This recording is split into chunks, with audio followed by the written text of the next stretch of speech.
All right. Let's see. Let's start with Thursday. We had our first of 3 games in the pit. It was interesting environment. Great crowd. They helped us a lot late in the match. It's a big environment for volleyball. It's the seats just keep going up, and the visuals in there are something we'll have to get better at. But I think we did a good job and got out of there with an exciting win and came right down to the wire. Boise had a swing for match point and missed the swing, and we came back and scored 2 points quick and got out of there. But that seems to be how it's going all over in the conference right now, and everybody's lost and tons of 5-game matches. So I think it's going to be a pretty intense second half, and I'm pretty happy with where we're at right now considering everything. Saturday we found out on Friday that we wouldn't have our libero, so we were down to 9 active players and 1 starter from last year on the court. Started 3 freshmen, and we actually played really well. I was really proud of them. We won against Air Force in 3, and Air Force is much improved. They've got a win over Fresno already, which is a very good team, and so we were a little nervous about losing McKellar for that match, but we moved Lena Skipper to the libero position, and she played very well. Really did a nice job for us, and freshman Elijah Gonzalez stepped up big offensively, and that helped us take care of the match.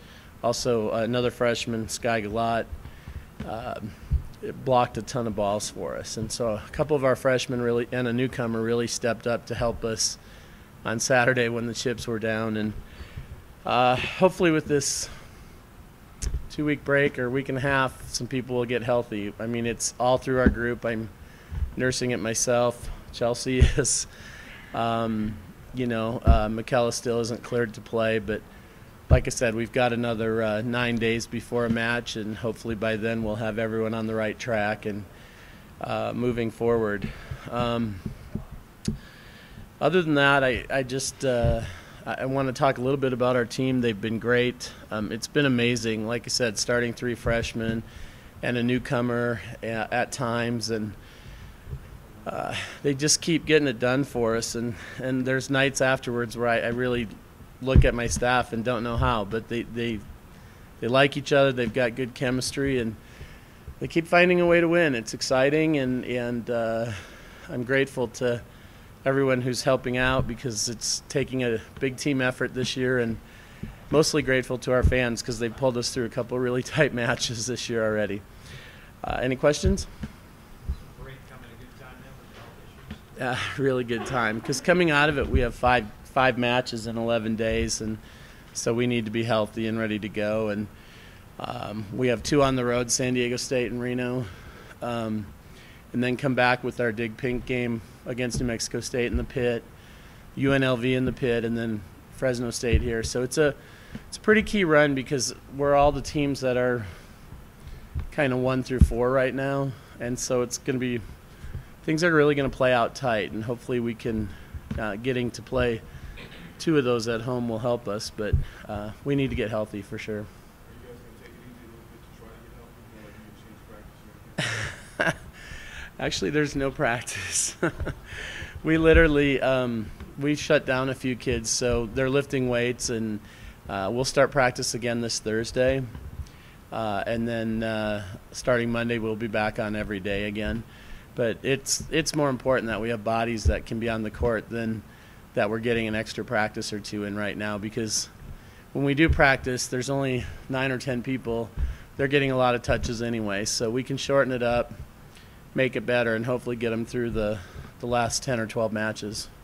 With the pit being such a different venue for you guys to be playing, what's some of the feedback from some of the girls about playing there? Well, I think everyone thought it was fun. I think everybody agrees it's a great venue. It's just there's a huge depth perception issue versus where we normally play. Or I don't think anybody in our conference plays in an arena like that. Fresno's the closest, and they cut theirs in half with the curtain and play sideways.